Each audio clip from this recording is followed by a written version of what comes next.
ये एपिसोड भी स्टार्ट होता है बिल्कुल उसी सीन से जहां पर हम देखते हैं कि फैंग के नंबर 1 स्मार्ट फाइटर जेट ने उस गोल्डन हॉर्न बहमूत पर बहुत ही बड़ा ब्लास्ट किया था, जिसकी वजह से वहां पर आसपास का पूरा शहर इवन के वहां पर मौजूद बहुत सारे मॉन्स्टर भी मारे जाते हैं। आप सभी लोग स्क्रीन पर देख ही सकते हैं कि ये बॉम्ब धमाका कितना ज्यादा बड़ा था। अब इस धमाके के इफेक्ट के खत्म हो जाने के बाद हम देखते हैं कि वहां पर हर तरफ डस्ट ही डस्ट हो गई थी और वार गॉड पेरिस में मौजूद वॉरियर्स ये नहीं जान पा रहे थे कि आखिर वो मॉन्स्टर मारा गया है या जिंदा है। तो ये जानने के लिए हम देखते हैं कि वो कुछ स्मार्ट फाइटर जेट्स को उस डस्ट के अंदर भेज देते हैं, जो कि लाइट्स को ऑन करके वहां डस्ट में उस गोल्डन हॉर्न बहमूत को ढूंढने लगते हैं। तभी हम देखते हैं कि वो स्मार्ट फाइटर जेट वहां पर उस गोल्डन हॉर्न बहमूत को ढूंढ लेते हैं और यहाँ पर हम देखते हैं कि वो गोल्डन हॉर्न बहमूत अभी भी जिंदा है और हिल रहा है, जिसे देखकर वार गॉड पैलेस में मौजूद सभी वॉरियर्स हैरान हो जाते हैं। तभी हम देखते हैं कि लुओ फैंग भी इन सबको देख रहा था। फैंग इस मॉन्स्टर को जिंदा देखकर कहता है, बबाता क्या ये सिर्फ मेरा वहम है या फिर ये सच है? मुझे ऐसा क्यों लग रहा है कि ये गोल्डन हॉर्न बहमूत पहले से भी ज्यादा स्ट्रॉन्ग होता जा रहा है। बबाता फैंग को बताती है, नहीं ये कोई इल्यूशन नहीं है बल्कि ये सच है। एटॉमिक बॉम्ब्स के मल्टीपल एक्सप्लोजन्स की वजह से वहां पर बहुत ही ज्यादा हाई टेम्परेचर पार्टिकल्स प्रोड्यूस्ड हुए हैं और यही वजह है कि ये गोल्डन हॉर्न बहमूत और भी ज्यादा स्ट्रॉन्ग होता जा रहा है। वो इसलिए क्योंकि ये मॉन्स्टर अपने आसपास की सिचुएशन के हिसाब से अपने बॉडी पोटेंशियल को स्टिमुलेट कर सकता है और ये अपनी इसी एबिलिटी को यूज करते हुए अपनी ग्रोथ को भी तेज कर लेता है। ये बिल्कुल ऐसे ही है जैसे कि इंसान अपने मसल्स की ट्रेनिंग करते हैं, बिल्कुल ऐसे ही जैसे कि एक सर्टेन लोड देने की वजह से तुम इंसानों के मसल स्ट्रॉन्गर होते जाते हैं। यानी कि दोस्तों यहाँ पर बबाता फैंग को ये समझाना चाहती है कि जैसे तुमने ट्रेनिंग करके अपनी बॉडी को स्ट्रॉन्ग किया, बिल्कुल वैसे ही ये मॉन्स्टर इन एटॉमिक बॉम्ब्स को अपनी बॉडी के एक स्पेसिफिक पॉइंट्स पर हिट करवा रहा है, जिससे इसकी पावर और भी ज्यादा बढ़ती जा रही है और ये तुम्हें साफ साफ नजर भी आ रही है। अब बबाता फैंग से कहती है, वो जो गोल्डन लाइट तुम उस मॉन्स्टर की बॉडी पर देख रहे हो, ये वही जगह है जहाँ पर उस मॉन्स्टर ने इस मेटल की पावर को एब्जॉर्ब किया है। बबाता की ये बात सुनकर हम देखते हैं कि फैंग भी अच्छे से समझ जाता है कि बबाता उसे क्या बताना चाह रही है। तभी यहाँ से सीन चेंज होता है और हम देखते हैं लीडर होंग और बाकी सभी एल्डर्स को, जो कि इस गोल्डन हॉर्न बहमूत को जिंदा देखकर काफी हैरान हो जाते हैं। और अब हम उस मॉन्स्टर को देखते हैं जिस पर अभी भी स्मार्ट फाइटर जेट्स अटैक कर रहे थे और उसकी बॉडी के साथ टकरा कर वहां पर ब्लास्ट हो रहे थे। अब जैसे ही यहाँ पर ये सारे छोटे स्मार्ट फाइटर जेट उस मॉन्स्टर के साथ टकरा कर डिस्ट्रॉय हो जाते हैं, तो इसके बाद हम देखते हैं कि वहां पर सबसे बड़े स्मार्ट फाइटर जेट्स आगे बढ़ने लगते हैं और उस मॉन्स्टर की तरफ जाने लगते हैं, जिन्हें देखकर वार गॉड पैलेस में मौजूद एल्डर मू हेंडरसन अपनी चेयर से खड़े हो जाते हैं और कहते हैं, प्लान के अकॉर्डिंग अब हमारे रियल वेपन अपीयर हो रहे हैं। एल्डर मू हेंडरसन की ये बात सुनकर वॉरियर सोकोलोव कहते हैं, वो हाइड्रोजन बॉम्ब जो कि 150 मिलियन टन के बराबर है, हमारा अल्टीमेट वेपन जो कि इंसानों का बनाया हुआ है और ये इस पूरे वर्ल्ड को डिस्ट्रॉय कर सकता है।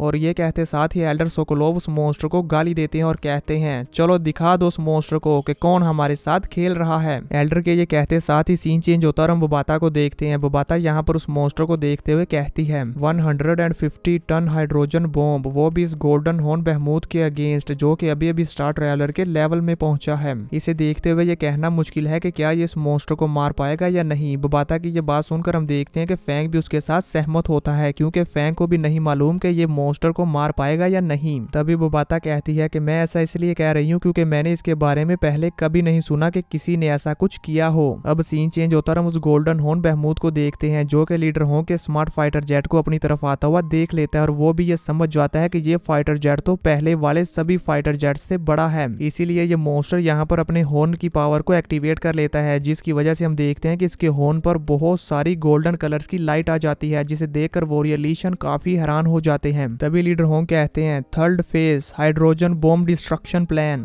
लॉन्च किया जाए। लीडर होंग की ये बात सुनकर हम देखते हैं कि वहां पर मौजूद सभी वॉरियर्स काफी घबरा जाते हैं, क्योंकि उन्हें भी ये मालूम है कि ये हाइड्रोजन बॉम्ब बहुत ही ज्यादा खतरनाक है। अब इसके बाद हम लीडर होंग के स्मार्ट फाइटर जेट को देखते हैं, जो कि उस गोल्डन हॉर्न बहमूत की तरफ बहुत ही ज्यादा स्पीड के साथ बढ़ रहा होता है और इसी के साथ साथ हमें वार गॉड पैलेस का सीन भी दिखाया जाता है, जहां पर हम देखते हैं कि लीडर होंग ने अपने स्मार्ट फाइटर जेट का एक रूट प्लान करके रखा हुआ था और ये स्मार्ट फाइटर जेट उसी रूट के अकॉर्डिंग ही उस मॉन्स्टर की तरफ जा रहा होता है। कमांडर जिया लीडर होंग के pre historical level smart fighter jet को उस मॉन्स्टर पर अटैक करने के लिए जाता हुआ देखकर कहते हैं, अब यही ह्यूमैनिटी की लास्ट होप है। अगर ये कामयाब हो गया तो ह्यूमैनिटी को डेफिनेटली इस डिजास्टर से बचाया जा सकता है, लेकिन अगर ये फेल हो गया तो फिर ह्यूमैनिटी एक बहुत ही ज्यादा खौफनाक डरावने नाइटमेयर में गिर जाएगी, निर्वाणा एरा के नाइटमेयर से भी ज्यादा बुरे नाइटमेयर में। यहाँ पर कमांडर जिया ये बोल रहे थे तो वहीं दूसरी तरफ हम पांचों कंट्रीज के प्रेसिडेंट को देखते हैं, जो कि ये सब देखकर काफी घबराए हुए थे और वो भी यहाँ पर ये सोच रहे थे क्या हमारा ये प्लान सक्सेसफुल हो पाएगा या नहीं। तभी दूसरी तरफ हम उस गोल्डन हॉर्न बहमूद को देखते हैं जो कि लीडर होंग के स्मार्ट फाइटर जेट को आता हुआ देखकर एक जोरदार रोर करता है और फिर इसी के साथ वो वहां से फ्लाई करके लीडर होंग के स्मार्ट फाइटर जेट की तरफ आगे बढ़ने लगता है। सीन चेंज होता और हम एक मिलिट्री बेस को दिखाया जाता है जहां पर हम देखते हैं कि डेंजर अलार्म एक्टिवेट होता है और इसी वजह से वहां पर मौजूद सभी फाइटर जेट्स और जितनी भी गाड़ियां थी वो सभी वहां पर मौजूद सोल्जर्स को लेकर वहां से बहुत ही स्पीड के साथ जा रहे होते हैं। आप सभी लोग स्क्रीन पर देख ही सकते हैं कि जहां पर ये मिलिट्री बेस कितनी ज्यादा बड़ी थी। मुझे तो लगता है कि वो गोल्डन हॉर्न बहमूद सीधा इसी मिलिट्री बेस की तरफ ही आ रहा था, लेकिन उस रास्ते में ही बाकी सभी स्मार्ट फाइटर जेट्स ने अटैक करके रोक लिया। यहाँ पर हम देखते हैं कि इस मिलिट्री बेस के इंचार्ज कमांडर लावली होते हैं जो कि इन सभी फाइटर जेट्स को इंस्ट्रक्शन दे रहे होते हैं। कमांडर लावली इस मिलिट्री बेस में मौजूद सभी फाइटर जेट्स और सभी सोल्जर्स को फाइट के लिए रेडी कर लेते हैं और इसी के साथ उन्हें उस मिलिट्री बेस के कंट्रोल रूम से आवाज आती है जो कहती है इस मिलिट्री बेस की फ्रंट लाइन ने अपनी स्ट्रेटजी के अकॉर्डिंग अपने सारे वेपन्स को रेडी कर लिया है। कमांडर लावली यह सुनकर अपने मन में कहते हैं इसे जरूर काम करना चाहिए। वहीं दूसरी तरफ हम वार गॉड पैलेस में देखते हैं जहां पर मौजूद सभी वॉरियर्स और सभी एल्डर्स स्क्रीन की तरफ ही देख रहे होते हैं क्योंकि दोस्तों यहाँ स्क्रीन पर लीडर होंग के स्मार्ट फाइटर जेट और उस गोल्डन हॉर्न बहमूद का टाइम दिखाया जा रहा होता है कि 30 सेकंड के काउंटडाउन के साथ ये दोनों एक दूसरे के साथ टकराएंगे, जो देखकर हम देखते हैं कि यहाँ पर मौजूद सभी वॉरियर्स और सभी एल्डर्स की सांसें थमी हुई थी और वो भी ये जानने के लिए काफी बेताब थे कि अब क्या होगा। लीडर होंग और वॉरियर ली शन भी ये देख रहे होते हैं और इसी के साथ हम देखते हैं कि स्क्रीन पर काउंटडाउन शुरू हो जाता है और वो मॉन्स्टर और स्मार्ट फाइटर जेट बहुत ही स्पीड के साथ एक दूसरे की तरफ आ रहे होते हैं। इन दोनों को यूं स्पीड के साथ एक दूसरे की तरफ बढ़ते हुए देखकर अमेरिका के प्रेसिडेंट कहते हैं ये काम करना चाहिए, काम करना चाहिए। तभी दूसरी तरफ हम देखते हैं कि HR अलायंस की मैनेजिंग डायरेक्टर खड़ी होकर इंसानों के लिए प्रेयर करने लगती है। अब हम देखते हैं कि लीडर होंग के स्मार्ट फाइटर जेट और उस गोल्डन हॉर्न बहमूद के एक दूसरे के साथ टकराने में सिर्फ 15 सेकंड बाकी थे, जो देखकर वॉरियर सोकोलोव अपनी चेयर पर पंच मारते हुए कहते हैं इसे मार डालो।